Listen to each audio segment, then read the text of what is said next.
Hello, good morning to everyone. आज हम लोग फिर से 11th का अकाउंटेंसी का क्लास लेके आए हैं अपने YouTube के माध्यम से। और फिर हम लोग एक अच्छे ढंग से इस वीडियो को वॉच करेंगे स्टार्ट से लेकर के एंड तक। क्योंकि मैंने फर्स्ट लेक्चर बनाया था, कैश बुक का वो इंट्रो था, कैश बुक है क्या, और उस पर मैंने क्लासेस कंडक्ट करवाया था लास्ट क्लासेस में। अब ये आज मैंने टाइप्स ऑफ कैश बुक पे फोकस करने वाला हूँ और उसका फॉर्मेट किस तरह से बनेगा एकदम हम लोग एक्साइटमेंट के साथ देखेंगे। तो देखिए, कैश बुक है क्या, उस पर हमने लास्ट क्लास में वीडियो बना रखा था। आज हम लोग देखते हैं टाइप्स ऑफ कैश बुक। तो देखेंगे कैश बुक का 3 टाइप्स है। कितना टाइप है? फोर्थ टाइप से। There are 4 types of cash book. First है सिंपल कैश बुक और उसी को बोला गया है सिंगल कलम कैश बुक। दूसरा है डबल कलम कैश बुक या 2 कलम कैश बुक। तीसरा है 3 कलम कैश बुक और फोर्थ में है पेटी कैश बुक। अब हम लोग समझते हैं कि सिंपल या सिंगल कलम कैश बुक क्या है। तो देखेंगे उसका परफॉर्मा के थ्रू हम लोग समझेंगे कि जो भी सिंगल कलम कैश बुक है उसमें सिर्फ कैश की कलम बनती है, ठीक है। और उसका परफॉर्मा देखेंगे कुछ इस तरह होंगे। तो यहाँ पे परफॉर्मा देखेंगे, ये कैश बुक है, मैंने लिखवा दिया हूँ। परफॉर्मा भी एक मैंने बनाया हूँ। यहाँ पे डेट होंगे, दूसरा पार्टिकुलर्स, तीसरा वाउचर नंबर, फोर्थ में होगा लेजर फोलियो और फिफ्थ में होगा amount. In the same way दूसरे साइड मतलब क्रेडिट साइड में भी आपको होंगे date, particular, voucher number, ledger folio और अमाउंट होंगे, ठीक है। कुछ इस तरह से इसका परफॉर्मा होता है जो आप लोग देख पा रहे होंगे। कैश बुक इस तरह से बनती है। जब भी हम लोग 2 साइड में कोई भी ट्रांजेक्शन को रिकॉर्ड करेंगे तो वहां पे 2 से स्टार्ट करेंगे और क्रेडिट साइड में हम लोग बाय से स्टार्ट करेंगे। जैसे एग्जांपल के तौर पे यदि हम लोग क्या करते हैं, अगर कुछ कैश, यहाँ पे अगर मैं एग्जांपल लेता हूं, कैश डिपॉजिटेड इनटू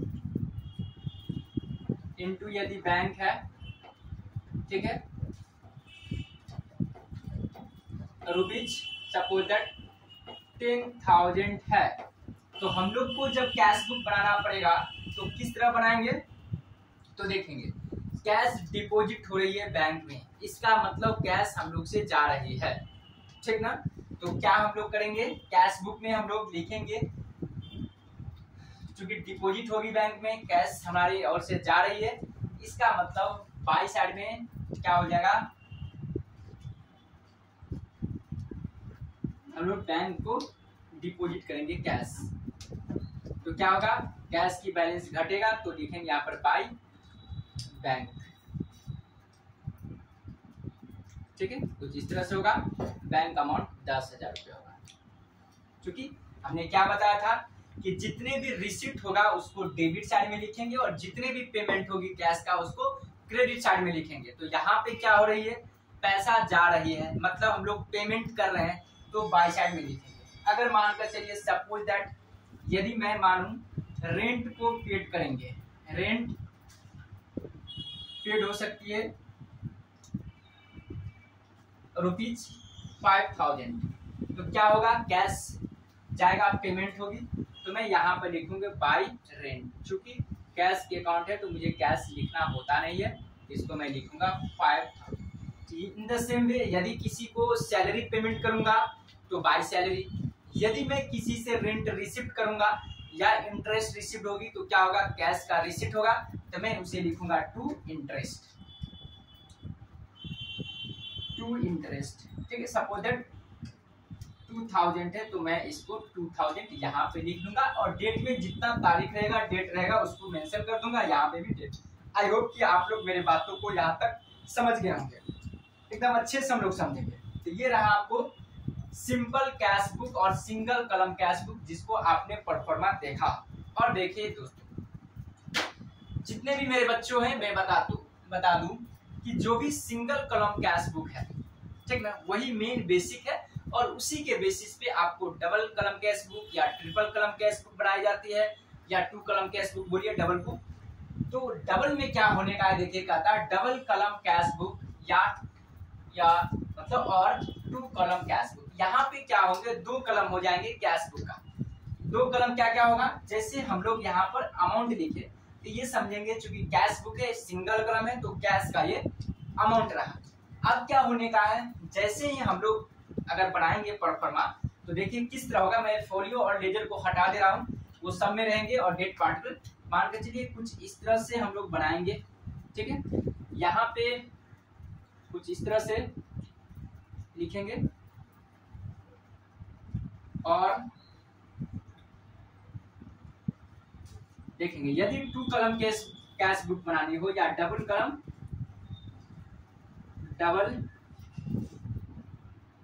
कलम कैश बुक होगा तो देखेंगे इसमें क्या चीज बढ़ जाती है। यहाँ पे हम लोग लिखेंगे कैश का आइटम और यहाँ पर लिखेंगे बैंक। ठीक है, यहाँ पे होगा कैश और यहाँ पे होंगे बैंक, ये आपको पार्टिकुलर होंगे। ठीक है, आई होप कि आप लोग समझ पा रहे होंगे, एकदम अच्छे से समझेंगे, किसी प्रकार का प्रेशर नहीं लेनी है और 1 बाय 1 करके हम लोग समझते चलेंगे। इन द सेम वे यहाँ पे भी मैं पार्टिकुलर लिखूंगा, पार्टिकुलर्स। अब देखेंगे यहाँ पे क्या होने का है। आप बोलेंगे सर वाउचर नंबर कहाँ चला गया, लेजर फोलियो कहाँ चला गया और डेट, तो ये सब रहेगा। जैसे मैं बताता हूँ यहाँ पर जितना चाहिए क्या से बढ़ा, ये जो अमाउंट है यहाँ पे जो कैश का बैलेंस होता मैं यहाँ पे क्या कर दिया बैंक, और इससे पहले मैंने कैश कलम बना दिया और रहेगा सब सेम। क्योंकि मैं सुविधा के लिए, चूंकि स्पेस की कमी की वजह से मैंने जो रिक्वायरमेंट है सिर्फ उसी का लिखा। अरे तो देखिए इसमें भी सेम हो जाएगा, जैसे ये डेट तो रहेगा ही फर्स्ट टाइम, मैं एक साइड लिख दे रहा हूँ ताकि आप लोग समझ पाएंगे। जैसे इसमें भी डेट होंगी। ठीक है, यहाँ पे जैसे वाउचर नंबर लिखा और एलएफ, तो यहाँ पे भी आपको एलएफ का कलम होगा। मैं इसको मिटा दे रहा हूँ ताकि आपको पता चल सके। लेजर फोलियो इसमें भी रहेंगे और यहाँ पे वाउचर VN समझेंगे, वाउचर नंबर यहाँ भी रहेंगे और यहाँ पे पार्टिकुलर हो जाएंगे। इन द सेम वे यहाँ पे भी पार्टिकुलर, यहाँ पे ये डेट हो जाएंगे पार्टिकुलर। इस तरह से कुछ आपको परफॉर्मा बनेगा। आई होप कि आप लोग मेरी बातों को समझ पा रहे होंगे और इसी तरह हम लोग बनाएंगे।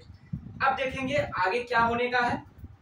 वो देखिए डबल कलम कैश बुक में जब भी बनेगा तो हमेशा याद रखेंगे इसमें, यानी कि कैश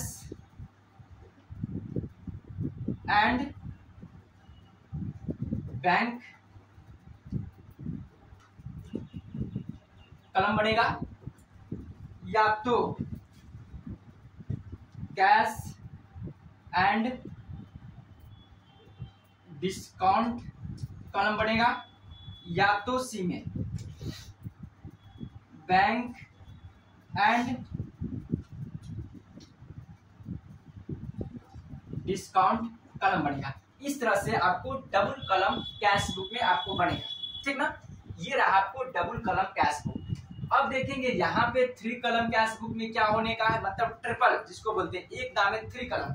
क्या होने का है, ट्रिपल वाले में जो 3 में होंगे इसमें आपको होंगे, यानी कि कैश और बैंक का बैलेंस होगा विथ क्या होगा, डिस्काउंट के साथ। क्या समझे, मतलब कैश का कलम, बैंक और विथ डिस्काउंट, ये 3 कलम कैश बुक आपको बनेगा। इसी को मैं बोलता हूँ 3 कलम कैश बुक। और पेटी कैश बुक का मतलब ये हुआ कि छोटे छोटे जो ट्रांजेक्शन होती है जिसको इंडिविजुअली लिखना संभव नहीं होती है, तो क्या होती है, कैशियर क्या करती है, जैसे छोटे छोटे खुदरा, जैसे रोकर में जो खर्च होती है, जैसे अगर कोई बैंक है अक्सर ये पेटी कैश बैंक में बनाई जाती है, जहाँ पे लार्ज ट्रांजेक्शन होता है अनदर ट्रांजेक्शन, बट पेटी कैश का एक छोटा सा ट्रांजेक्शन होती है। जैसे मैं बता दूं कि अगर बैंक की बात करें, जैसे स्टेशनरी परचेज होती है 2, 4, 10, 20, 100, 50 का, कोई पेपर परचेज हो रही है, कोई छोटे मोटे ट्रैवलिंग कॉस्ट लग गया, ठीक ना, ये छोटे छोटे खर्च होती है 10, 20, 25, 100, 50, 200, 300 रुपया, तो बैंक के लिए एक छोटा सा ट्रांजेक्शन हो गया, तो वो क्या करती है, इसके लिए एक स्पेशल पेटी कैश बुक बना देती है। कैशियर कहता है कि भाई पेटी कैश बुक तुम बना दो और उसका जो बैलेंस होगा उसे मैं डायरेक्टली लिख दूंगा ऐड करके। तो आई होप कि आप लोग मेरी बातों को समझ गए होंगे। और मैं बता दूं फिर से कि जो भी मेरी वीडियो को देख रहे होंगे वो प्लीज आप लोग स्टार्ट से एंड तक देखेंगे, तभी जाकर के आपको पता चल सकेगा कि क्लास में क्या कुछ खासियत है और आप लोग अपने सिलेबस के कवर कर पाएंगे। और मैं वादा करता हूं कि जितने भी सिलेबस है मैं उन सभी 11th का सिलेबस को कवर करवाऊंगा।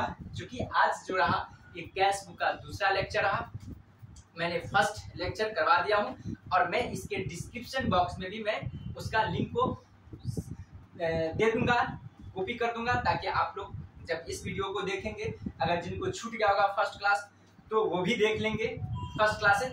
तो आई होप कि आप लोग हमेशा देखते रहेंगे और जो भी न्यू है कैंडिडेट वो प्लीज चैनल को सब्सक्राइब कर देंगे, ताकि क्या होगा, मैं जब भी अपने यूट्यूब के माध्यम से अपने क्लासेस को लेके आऊंगा, जब भी मैं ऑनलाइन क्लासेस को कंडक्ट करवाऊंगा, तो आप तक मेरे यूट्यूब के माध्यम से नोटिफिकेशन चला जाएगा और नोटिफिकेशन के जरिए आप उस क्लासेस को वॉच करेंगे और अपनी क्लास के रिगार्डिंग जो टॉपिक होगा उसका एडवांटेज ले पाएंगे।